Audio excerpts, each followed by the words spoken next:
So today we're going to be doing something a little bit different. We are going to be talking about two movies at once. I am in the midst of getting my roundup review recorded. It run into some struggles. I've had to do some rewrites. I've seen more movies that I wanted to included. So there's all that. I'm waiting to see The Brutalist on Friday before I do both of my year-end countdowns because I feel like that could potentially make it onto my best of the year list. So yeah, I am very busy. I also normally like to give myself like a week off after the holidays from pretty much everything in my life, just relax, reset. And I did do that obviously with this channel as well. But I did want to come back and just give you guys some content to chew on for now. And so that's going to be a double review of the other two movies that came out on Christmas alongside Nosferatu, and that's going to be Babygirl and A Complete Unknown.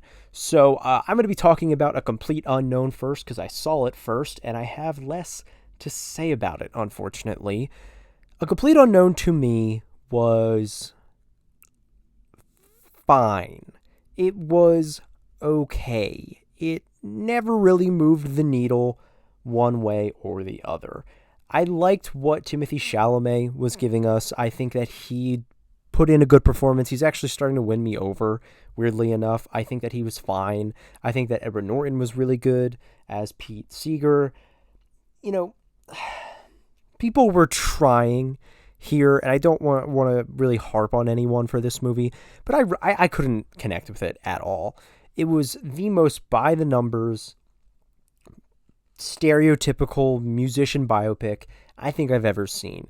And it's weird because James Mangold, I think one of the reasons that he became as popular as he did was because he went outside the bounds of conventional musician biopic storytelling with Walk the Line and actually chose to tell a story about Johnny Cash's life that isn't known to the mainstream, isn't, common knowledge, and isn't, just his life story. It focused in on a specific point in his life and followed that. And I wish we could have gotten that from A Complete Unknown. I wish we could have uncovered more of who Bob Dylan was, why he was, the way he was, and what made him tick. What were his strengths, his weaknesses. We didn't learn any of that.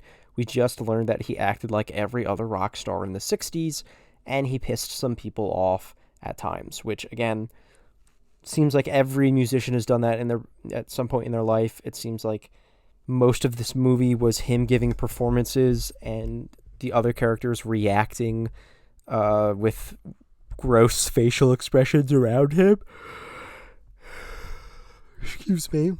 I'm yawning just thinking about this movie because it really gave me nothing. I really felt nothing during the entire 2.5-hour runtime. I don't know.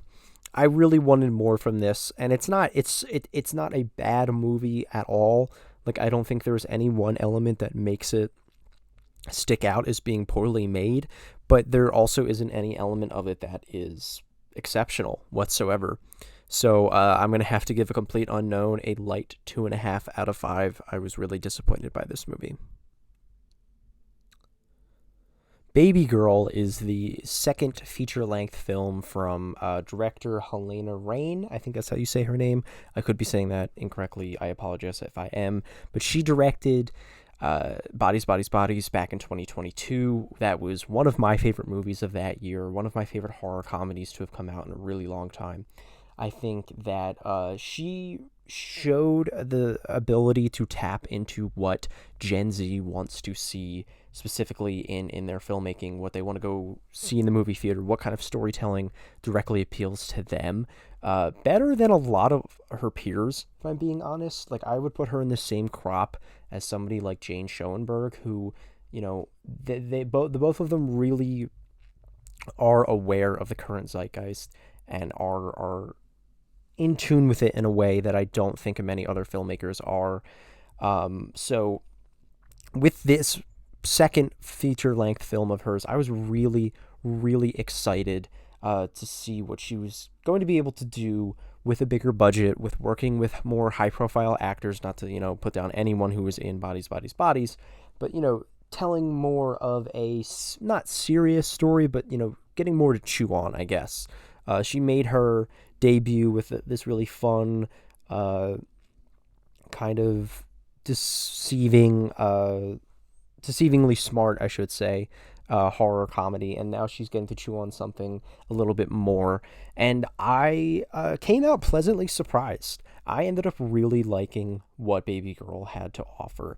It's not the kind of movie that the trailer was hinting at. Like, a lot of people are like, oh, there's that weird, gross movie that's coming out that only the freaks are going to see. And while, yes, it has that appeal, it is very much an erotic thriller. I think that this movie delves way more into power struggles and relationships and like unspoken desires and relationships than it was initially letting on. Like, this movie is a lot smarter and a lot, I guess I wouldn't say deeper, but it cuts deeper than it initially suggests. And it goes for a little bit more of an experimental tone than I was initially anticipating.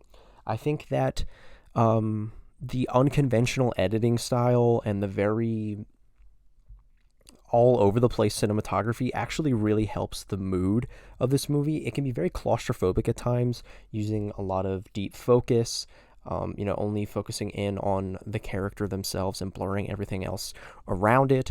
And also then you have these massive wide shots of like the cityscape and the different environments that the characters are playing in. So it kind of gives you this suffocating feeling of both the protagonist's lives and how restricted they feel, and how unlike themselves they can be in their regular day-to-day lives.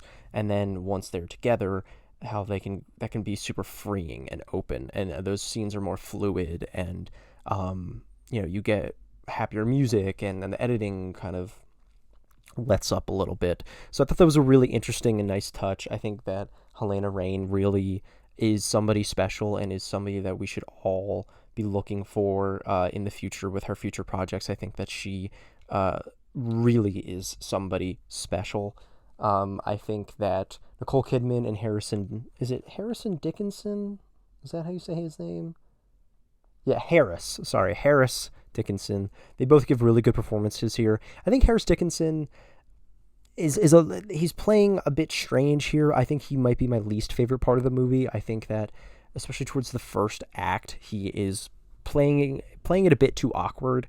I think that he needed to have more control over his own character, and in his performance, I think that he should have been a little more self-assured for certain parts of this movie to work. But I think that Nicole Kidman plays this role really well. I think that Antonio Banderas was fantastic, especially in the more emotional beats towards the end of the movie when the situation kind of comes crumbling down. I think he handles it really, really well, and I think that he gives a very human performance in that circumstance. And other than like these weirder storytelling elements that kind of come out of nowhere and these loose ends that should have been tied up, I really enjoyed my time with Baby Girl. I think that this is a movie that a lot of people have been wanting. I think that, erotic thrillers is a genre that has been certainly lacking in the last couple of years, and I think that this movie really fills that void well. And I think a lot of people are going to be disappointed by this. I think that a lot of people aren't going to get what they want from it,